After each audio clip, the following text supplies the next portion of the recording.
இதோ உங்களுக்கான நலத்திட்ட உதவிகளை வழங்கி சிறப்பிக்க வருகை தந்துள்ள மாண்புமிகு தமிழ்நாடு முதலமைச்சர் அவர்களை உங்களின் பலத்த கரவொலியுடன் வருக வருக என அன்புடன் வரவேற்கிறோம்.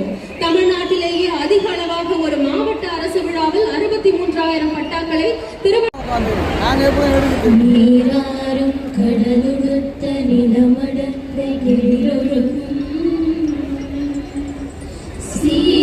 வழங்கி சிறப்பிக்க உள்ளார்.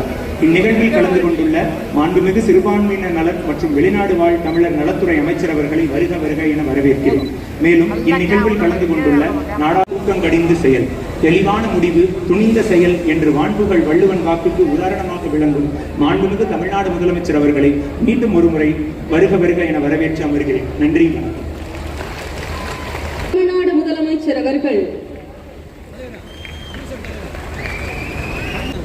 திருவள்ளூர் மாவட்டத்தில் அமைந்திருக்கக்கூடிய பழவேற்காடு சரணாலயத்தின் சிறப்பு அம்சமே அதன் பன்முகத்தன்மை. நாட்டின் பன்முக நிதிநிலை அறிக்கையில் கல்விக்குத்தான் அதிக நிதி ஒதுக்கி திட்டங்களை தந்துள்ளார்கள்.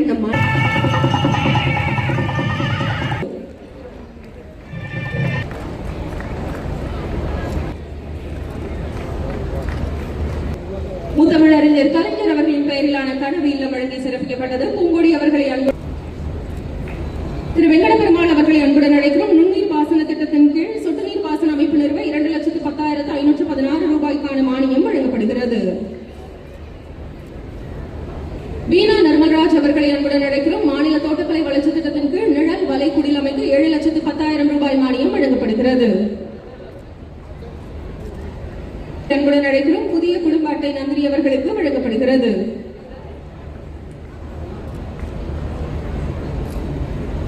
திருமிகு ஷோபா அவர்களை அன்புடன் அழைக்கிறோம். ஷோபா அவர்களுக்கு தாட்கம் மூலம் தூய்மை பணியாளர் நலவாரிய உறுப்பினர் அடையாள அட்டை வழங்கப்படுகிறது. மாதந்தோறும் 1000 ரூபாய் முத்தமிழறிஞர் கலைஞர் அவர்களின் பெயரிலான உரிமை திட்ட பயனாளியும் கூட இவர். திருமிகு சரண்யா அரசு தையல் இயந்திரம் வழங்கப்படுகிறது. தினமும் எரிசுவன் பங்கு பெற்றுக் கொள்கின்றனர்.